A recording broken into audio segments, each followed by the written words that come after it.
आज हम लोग पढ़ेंगे पार्ट 3 फंडामेंटल राइट्स पे। देखिए आर्टिकल 12 और आर्टिकल 13 ये इतने इंपॉर्टेंट है नहीं, इनको पढ़ना इतना इंपॉर्टेंट है नहीं क्योंकि इसमें डेफिनेशन लिखा है, इसमें लॉ के बारे में लिखा है। ठीक है। और आर्टिकल नंबर 14 से शुरू होता है। तो इसमें लिखा है कि इक्वलिटी बिफोर लॉ, यानी कि कानून के सामने सब समान है। ठीक है। कभी कभी थोड़ा बहुत तो किसी किसी केसेस में ऊपर नीचे हो जाता है, बट जनरली बात यही की गई कि कानून के सामने सब समान है। उसके बाद आर्टिकल 15 कि आप डिस्क्रिमिनेशन नहीं कर सकते, मतलब नेगेटिव डिस्क्रिमिनेशन नहीं कर सकते आप। ठीक है। आप पॉजिटिव डिस्क्रिमिनेशन कर सकते हैं, किसी को अगर मतलब सच में कोई बीमारी है जो कि छूने से फैल रही है, जैसे कि कोरोना वायरस थी, तो आप इसमें डिस्क्रिमिनेशन आराम से कर सकते थे। Article 16 equal opportunity in public employment, आपको एम्प्लॉयमेंट के लिए इक्वल अपॉर्चुनिटी दी जाती थी। अब एस सी एस टी को, एस सी एस टी भी इसीलिए बनाए गए थे, ओबीसी ये सब इसलिए बनाए गए थे ताकि इनको भी इक्वली लाया जा सके। ठीक है। Article number 17 abolition of untouchability, यानी अब छुआछूत के बारे में मतलब बकवास नहीं कर सकते। ठीक है।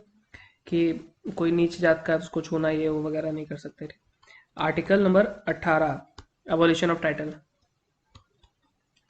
अब आप कोई टाइटल नहीं ले सकते, लेकिन आप कोई स्टडी के टाइटल ले सकते हैं। जैसे आप पढ़ लिख के डॉक्टर बने हैं तो आप डॉक्टर लगा सकते हैं, आगे इंजीनियर लगा सकते हैं।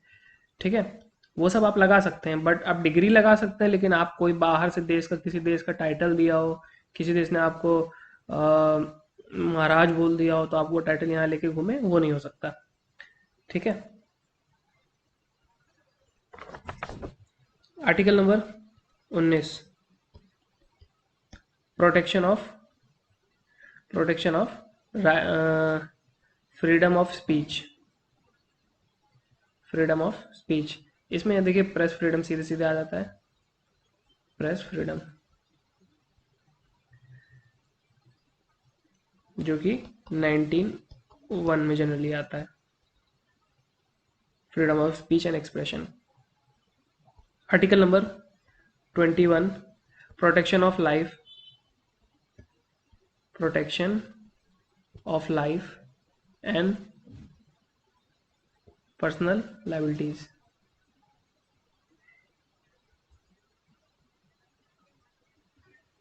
उसके बाद आर्टिकल नंबर 21A आता है, राइट टू एलिमेंट्री एजुकेशन।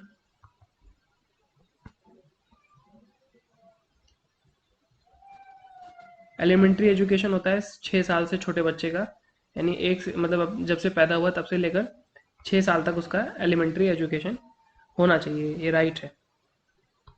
और article number 25 freedom of conscience and free profession practice and religion practice, तो आप कोई भी प्रोफेशन चुन सकते हैं, कोई भी रिलीजन चुन सकते हैं। ठीक है।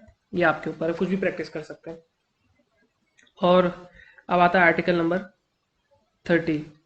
आप 29 और 30 मिक्स कर सकते हैं जहाँ तक, लेकिन फिर भी चलिए।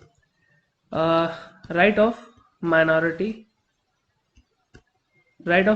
To establish any education institute, अब इसमें एजुकेशन इंस्टीट्यूट बना सकते हैं SC ST वाले, OBC वाले, कोई भी बनाना चाहें तो। उसके बाद उसके पहले हम देख लेते हैं 29 में होता है कल्चरल और educational right, cultural and educational rights.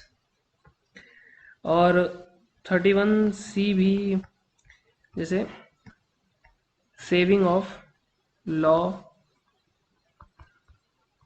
Giving